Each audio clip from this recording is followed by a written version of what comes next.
I recently read Tiny Experiments by Anne-Laure Le Cunff. Several years ago, Anne-Laure was successful by society's standards, but deeply unhappy. She had landed her dream job at Google, worked with a brilliant team, and was ascending the corporate ladder. But inside, something was off. Her unhappiness came from years of quietly suffocating her professional curiosity. Every time she contemplated a new path, like taking a university course unrelated to her job, starting a newsletter, or testing out a startup idea, she shut it down. She stuck to the linear path from school to steady promotions to a senior position. But the predictable path started to feel like a prison. Like Anne-Laure, ignoring your career curiosity is like disconnecting the smoke alarm in your house. It might seem harmless at first, but eventually, it becomes catastrophic.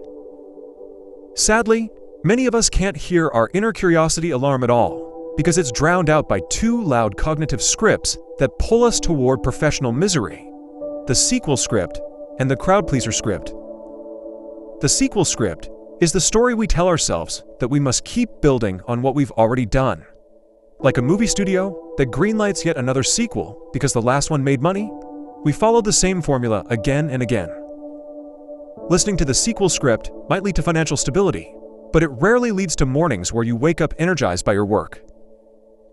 The crowd-pleaser script stems from a belief that we shouldn't disappoint people or risk looking foolish. So if we can't easily justify a change to others, we maintain the status quo. In other words, we say no to unconventional paths because they might raise some eyebrows. Together, these scripts lock us into a linear mindset and prevent us from exploring the unconventional and uncertain detours that may lead to a fulfilling career. It's like planning a cross-country trip to visit a legendary theme park, only to arrive and find it's nothing like the brochure.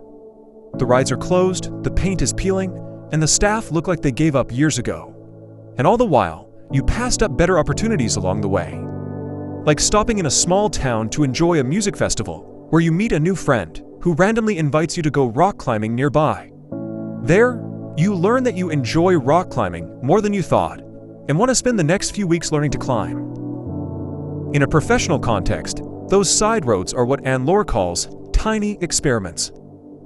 Tiny experiments are how you explore curiosity without quitting your job or blowing up your life. They're short, focused, and designed to create momentum. Think of them as low-stakes tests with high upside potential. Here are a few examples. 30 days of newsletter writing. Each morning, write a short piece on a topic you're eager to master, like investing or AI. Curate the latest news in your unique style, or bring one key concept to people's attention.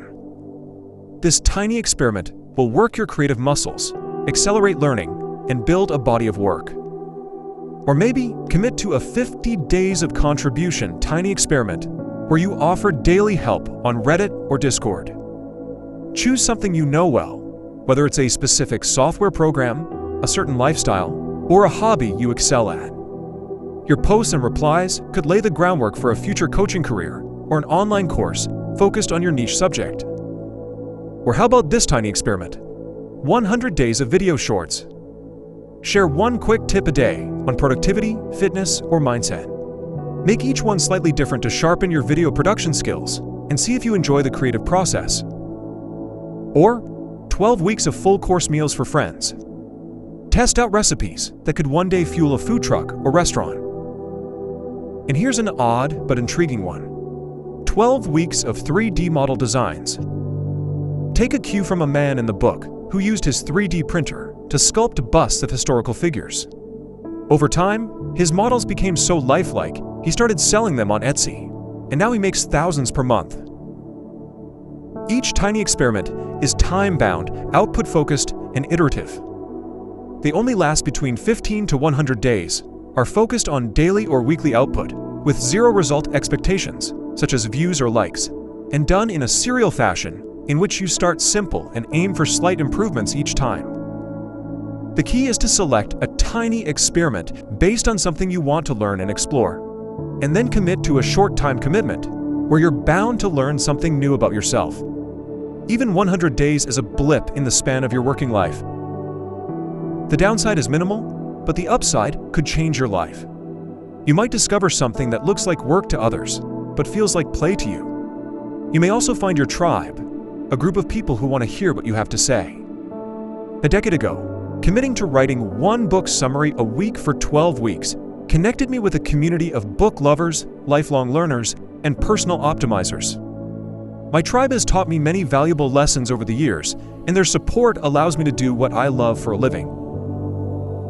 Now, there's one thing you can add to your tiny experiments to supercharge your learning. It's a tool Anne-Laure calls plus minus next. Once a week, set aside 10 to 15 minutes to create a document with 3 columns.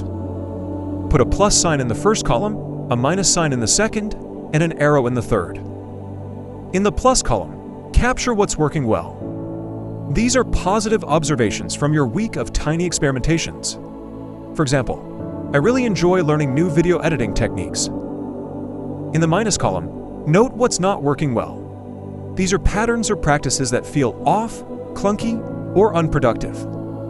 In this column, you might write, I'm skipping days because I haven't blocked time in my calendar. In the next column, write what adjustments you'll make based on those insights.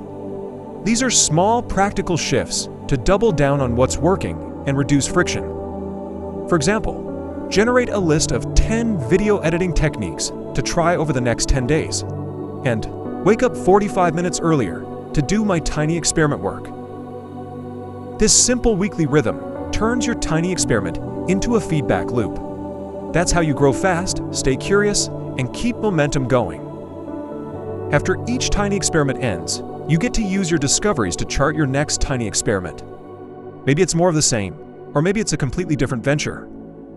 The key is to never stop experimenting. That was the core message that I gathered from Tiny Experiments by Anne-Laure Le Cunff. This book was a great wake-up call to start trying new things again and discover new opportunities. I highly recommend this book. If you would like a one-page PDF summary of insights that I gathered from this book, just click the link below, and I'd be happy to email to you. If you already subscribed to the free Productivity Game email newsletter, this PDF is sitting in your inbox. If you like this video, please share it. And as always, thanks for watching, and have yourself a productive week.